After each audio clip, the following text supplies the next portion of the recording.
Well, it's been a few weeks and I need to restock on some pre-cut bologna, so I guess we're gonna have to endure another quickie reading. Today, we'll be going over an article that covers a pretty significant portion of Christory, Chris and video games. Let's get right into it. And Christian's father says it only takes him a few hours to master an electronic game and then move on to another. I can't master any of them. A TV anchorwoman on a younger Chris winning the Sonic the Hedgehog Watch and Win sweepstakes. In case a cursory glance at this wiki did not tell you, Chris likes video games. Very much, in fact. Chris definitely has spent more time on video games than any other activity or pursuit, including his quest for a woman who will emerge from the internet and give him her china. He has said he spends between 2 and 4 hours a day playing video games, and that figure is likely higher than what he admits to. Without delving too deep into armchair psychiatry, it's not hard to see why video games hold so much appeal to Chris. His brain is wired to operate according to absolute values and rigidly defined processes. This is one of the reasons he has so much difficulty in the real world. The rules keep changing on him, if he figures out the rules in the first place.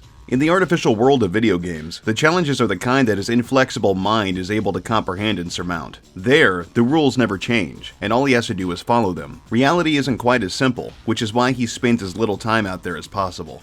Early years. Chris has been an avid gamer since a very young age. He first played video games on a Commodore 64 home computer system. Before he was 8 years old, he had a Game Boy and a Nintendo Entertainment System, and he acquired more consoles and games throughout the 1990s. According to the Sonichu Chronicles, he has been an avid fan of Sonic the Hedgehog since the character's 1991 debut for the Sega Genesis. His gaming collection really took off in 1993 when he won his famous shopping spree in the Sonic the Hedgehog Watch and Win sweepstakes and added $1,000 worth of Sega games and hardware to his hoard. Chris's game collection.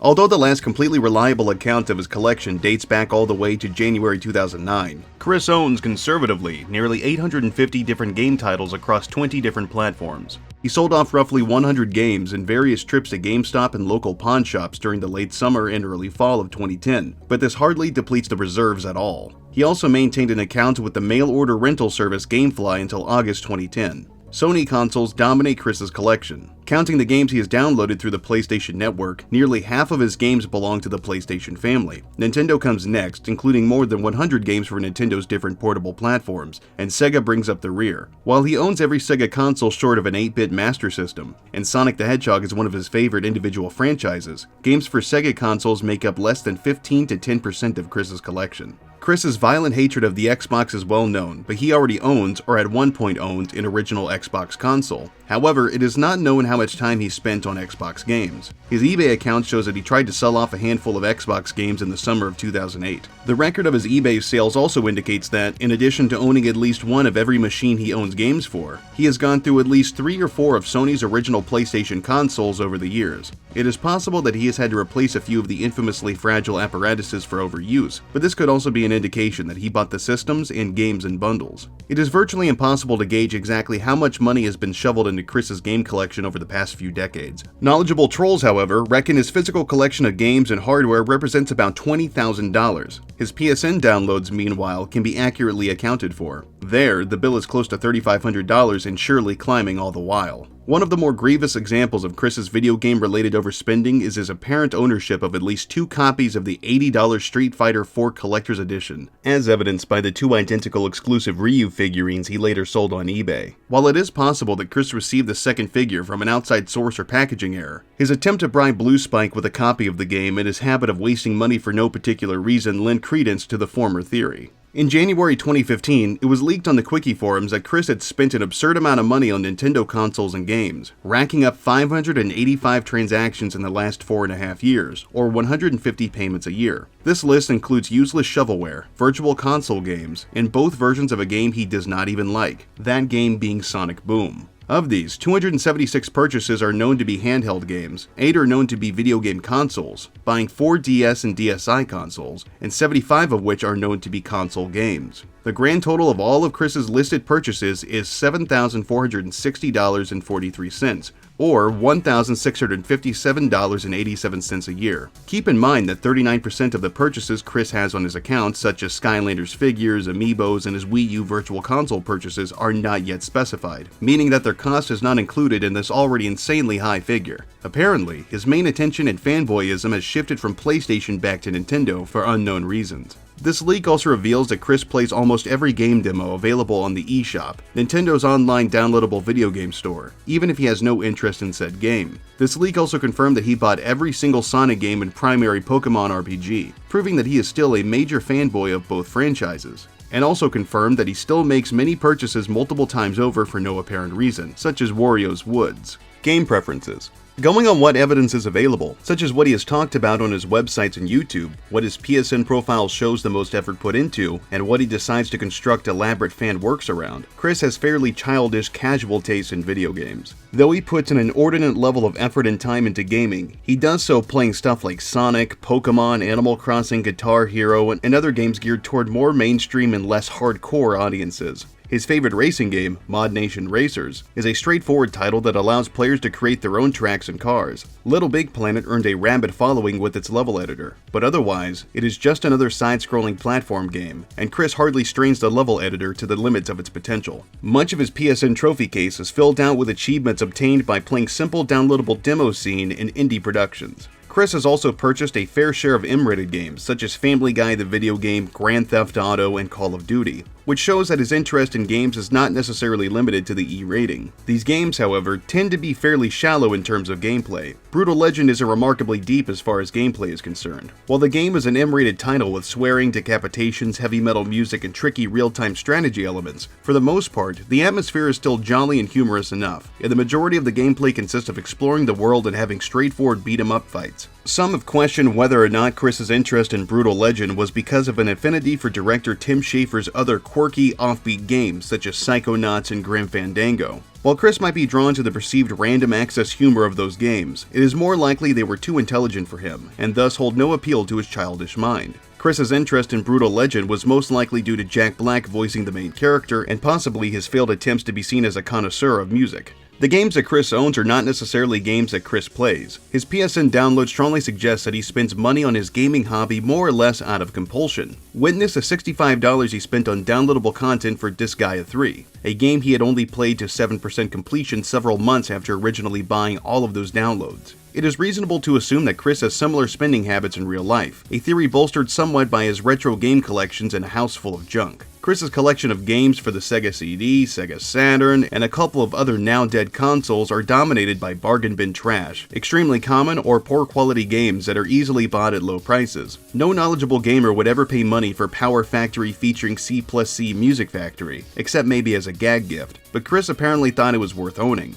This habit seems to be picked up from Barbara and continues to this day in the form of eShop shovelware and virtual console downloads. His collection does a good job at telling us what sort of games Chris does not play though. Outside of the Pokémon series, for instance, he evinces no interest in role-playing games. Most of the non-Pokémon RPGs in his collection, like Suikoden and Final Fantasy VII, are PlayStation Retro releases he impulse bought through the PSN. Chris buys those up like penny candy. He has even downloaded several digital duplicates of PlayStation games of which he already owns physical copies. Even during his short Hyperdimension Neptunia phase in late 2017, he only showed interest in the anime adaptation of the games and has never actually shown any indication that he has either been interested in or played the games. Despite being obsessed with Pokémon, he is not a hardcore Nintendo fan as some might suspect. He never seems to show interest in the latest content from Nintendo, and the hardcore Nintendo games he does own, such as games from the Metroid, The Legend of Zelda, and Mario franchises, are most likely collecting dust on his game collection racks. However, a January 2014 leak by a Nintendo employee revealed that Chris had, in fact, returned to his Nintendo roots by buying nearly every single game on the eShop.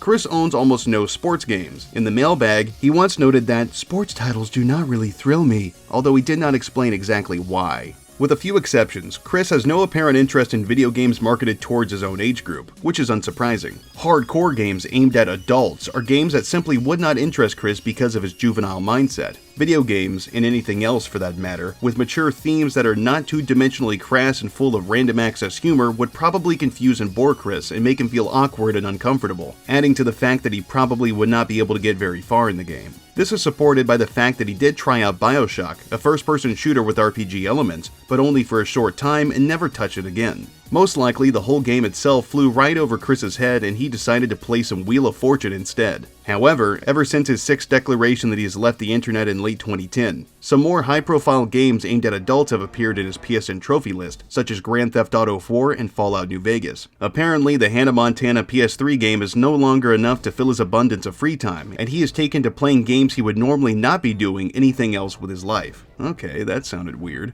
While he sometimes gets tagged with the Weeaboo label, Chris does not appear to prefer games made in Japan over any other part of the world. In fact, his favorite games of 2008 and 2009, the period where he told us the most about what he plays, are pretty evenly divided between Japan, Sonic and Pokémon, the United States, Guitar Hero Brutal Legend, Canada, Mod Nation Racers, and Europe, Little Big Planet. He counts a few Japanese Game Boy and Nintendo DS imports in his larger collection, but they are obviously titles he picked up to try to impress/bribe Megan Schroeder. Almost all of them are spin-offs from popular anime, especially magical girl series like Sailor Moon and Pretty Cure. When Chris and Megan still got along well together, they were still serious players of the arcade version of Soul Calibur 3. There is also an arcade in Chris's plans for the Quickville Shopping Center. However, given Chris's inclinations to retreat to the comfortable confines of his bedroom, the chances he goes to arcades are slim. Chris, the brave console warrior. Chris thinks the perennial console wars between rival manufacturers of game machines are extremely serious affairs, and engages in them with all of the bile and fervor of a 10-year-old child soldier in the PlayStation army. On rare occasions, he has almost seemed rational in this respect, saying that he just doesn't like or doesn't care for the Xbox, but most of the time he does not mince words when describing the vile, loathsome, and blatantly stupid Hexbox. By comparison, he has waxed poetic when describing the awesomeness of the PS3, most prominently in his PS3 history level for Little Big Planet. According to Lucas, Chris would even express his fury over the Xbox in public while hanging out in the gameplays. It's hard to tell where Chris's religious devotion to the PlayStation comes from, but to call it religious is not hyperbole. Like his faith in God Jesus, his support for Sony is blind and unthinking. Though he can come up with a simple justification for his opinions in a pinch, typically he brings up the annual fee for online gaming on Xbox Live, Chris shows no sign of having put any serious thought or research into his choice of consoles. His descriptions of the PS3's advantages in places like his Columbus Day 2008 video tend to sound like a collection of marketing buzzwords, as filtered through the mind of a cave-dwelling artist anyway. Interestingly, Chris was not always a blindly devoted fan of Sony. In the Animal Crossing documentary, we see that back in 2003, Chris pledged his allegiance to Nintendo and the GameCube, stating that both predecessors to the PS3 stink as much as the original Xbox. His feelings changed when he bought a PS1 at a rummage sale for cheap, intending to resell it elsewhere for profit, but instead played it and found that it was not bad. One would expect this to be a lesson against nonsensical brand loyalty, but instead Chris just focused his hatred on Microsoft. Likely, prior to this, Chris was a Sega fanatic at Nintendo's expense. If true, then it diminishes how fickle Chris is regarding devotion. When asked what his thoughts were on the Nintendo Switch, Nintendo's up-and-coming console for 2017, Chris responded in Chris fashion and simply stated that he had no thoughts on it due to being preoccupied. Unsurprisingly, Chris is ignorant to the things he has chosen not to like. The only 360 game he seems to show interest in, Don't Be Nervous Talking to Girls, seen in Sonichu number 10 being modified for the PS3, was suggested to him by the fans. Though the game is just a crappy dating sim, and though there are other 360 exclusive games which would appeal to him, Chris claims that it is the only game worth playing on the 360. Even slinging mud at the names of the consoles is very serious business to Chris. In a Lars call, Chris says that he does not like it when people call the PS3 the PS Triple, because that is what trolls call it. Of course, this comes from a man who ceaselessly rants about the Hexbox. Chris in online gaming. Perhaps unsurprisingly, given his antisocial nature, Chris is not fond of online multiplayer games in any genre, be they sports sims, shooters, racing games, or whatever else. Though he owns several games for the PS3 and other consoles that would allow him to play online and interact with other people, his PSN profile shows that he's put very little time into multiplayer games. In 2010 and afterward, two exceptions to this rule emerged. He did a good deal of online racing in Mod Nation Racers during the summer of 2010, while, in early 2011, Chris began to show an interest in an online role-playing game for the first time, DC Universe Online. His fondness for Mod Nation competition eventually passed, but it remains to be seen whether or not he will develop a lasting interest in MMO gaming. Dedicated observers of Chris's gaming habits may notice a bit of a paradox developing here. Chris claims to hate the Xbox 360 because Microsoft requires a $50 annual subscription fee for online multiplayer gaming. It is a mystery then why this would wind him up so badly when he hardly plays any multiplayer games, but such is the nature of Chris. Mailbag correspondents have tried to point out the seeming contradiction here, not to mention the weird contrast between Chris's thriftiness as far as Xbox Live is concerned and the massive amount of money he willingly wastes on worthless digital trinkets through Nintendo and the PSN. For all of the good it has done though, they may as well have tried to change his opinion on Asperger's syndrome. Recently, Chris has started playing online games on his Switch and PC, playing titles such as Tetris 99 and Payday 2. While Chris has little evident interest in directly interacting with other humans in online games, he does seem to enjoy building up a massive trophy case to passively show off on his PlayStation Network profile. He has doggedly played through a number of games in order to earn every available achievement, and on occasion he appeals to his fanbase for help in earning trophies. For instance, he begged readers of his Twitter feed to download his Mod Nation Racers level so he could pick up one more trophy. Slacker that he is, Chris prefers to put forth as little effort as possible to earn his trophies. Presented with a trophy in Little Big Planet 2 that asked him to contribute a custom level to the game's online community, he fulfilled the requirement by uploading an empty level with no work put into it. When this level was deleted by the community's administrators, he took the next easiest route and uploaded his old levels made with the first Little Big Planet. In an email to Jackie, he expressed great pleasure when the Mod Nation experience system was patched to make certain trophies easier to acquire. Chris in PC games. Games for personal computers are conspicuously absent from Chris's collection and his evident game-playing habits. The only sign that he has ever even owned any PC games comes from his eBay account, which shows that he tried to auction off a collection of vintage Dungeons & Dragons role-playing games for the PC in the summer of 2008. He also owned a copy of the first LEGO Island game for PC, as seen by his possession for the Infomaniac minifigure, which was only obtainable from early copies of the said game. In the fan mail reading video, after a fan sent him a copy of Half-Life 2, Chris explained, "I don't play PC games. I used to, but I don't anymore." He failed to indicate why he gave them up though. In his first Mumble chat, he claimed to remember Toho, but later backpedaled and said, "I never really heard of that." Due to the influence of the Idea guys and him acquiring a decent computer, Chris has picked up PC gaming. He has a Steam profile and has played Payday 2 at least. Chris, the industry insider. Chris gets most of his information about the gaming industry from comparatively mainstream sources. He was an avid reader of Game Informer magazine. As for publications and/or other media sources that have since gone defunct, he was also a dedicated reader of Sony's online magazine Core and regularly followed the G4 cable network. He apparently even still took the Spike TV Video Game Award seriously, which puts him about 5 years behind anybody with even a passing interest in the game's business. Chris, the game designer. At various times, especially during the Miyamoto saga, but going as far back as the late 1990s, when he had a prophetic dream of a Sonic game for the Game Boy, Chris has imagined that he could launch himself into a career as a game designer. It is telling, however, that nearly all of his ideas for potential video game projects simply involve swapping Sonichu or other Chris-spawned characters into an existing game concept. Pokémon Lightning version is a Pokémon RPG with Sonichu in it. Sonichu Adventure is Sonic Adventure with Sonichu in it. John's Custom Gundam Sisterly Rescue is Gundam Journey to Jaburo, with Megan's quasi-retarded brother in it, and so on. The closest he has gotten to coming up with something like an original idea is Christian Weston Chandler's Adult Chronicles, and it is not exactly known what that game is supposed to amount to, beyond what Chris drew on the cover and occasional haphazard mentions. It is entirely possible that the answer is unknown to Chris himself. Nevertheless, Chris sincerely believes that his characters and game ideas are ready for commercial success. He once rejected an email from the mailbag that brought up the notion of a not-for-profit fan-made Sonichu game, and brushed off similar suggestions in his IRC fan chat. In the video about dispelling rumors of an official Sonichu game, he scoffed at the idea of his game ideas being made with 2D graphics.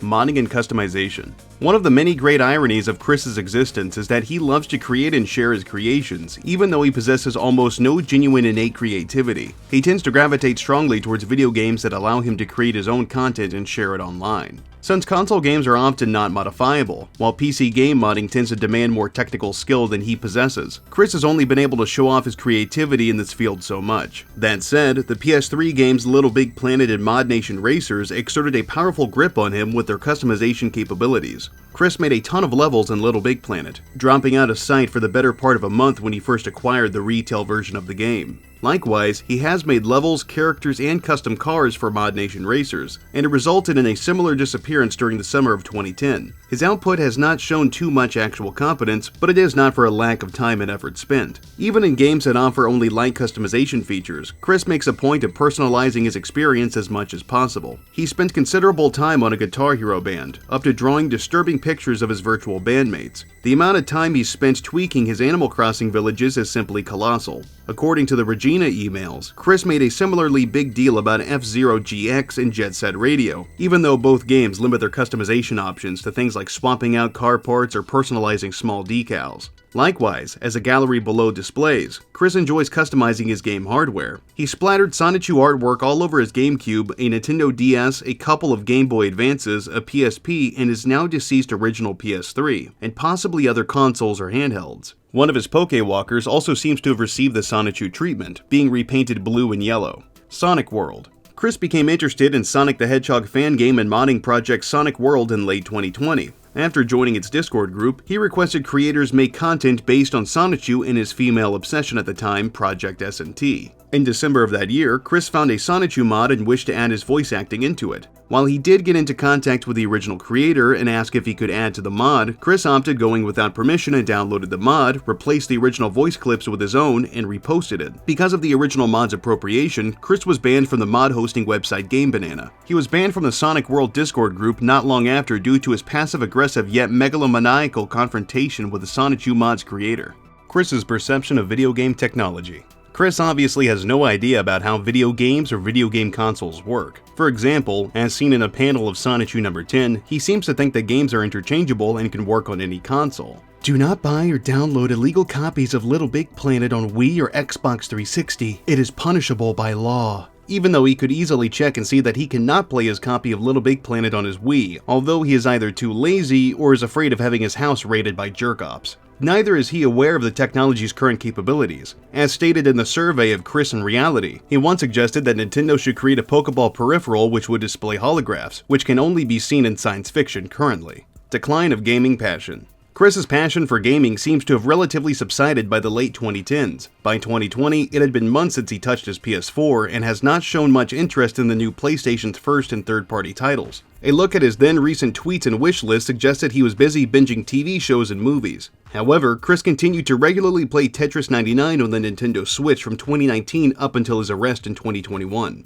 On the 11th of September 2020, during Chris's phase of role-playing as Sonichu, Chris was asked the following question in Discord Q&A 6. Dear Christine, are you getting any of the next-gen consoles? If so, what games are you excited for? Chris responded, taking you mean the new PS5 or Xbox S generation of consoles. Mama had not really given that much thought, and I haven't as much either, considering we'll be in a new timeline free of this pandemic and all of that. There is a section for the jail saga, but it has nothing under it, so it is what it is. But that's going to be the end for today's video. I learned a fair bit today regarding Chris's interest in video games and his lack of understanding of the technology, and I hope you were able to take away something from this as well. But I digress. If you like what I do, leave a comment, rate, and subscribe. If you want to support me in a more personal way, you can check out the Patreon link and the Teespring link in the description. I've got more content coming down the pipeline. But until then, I'll see you degenerates next time.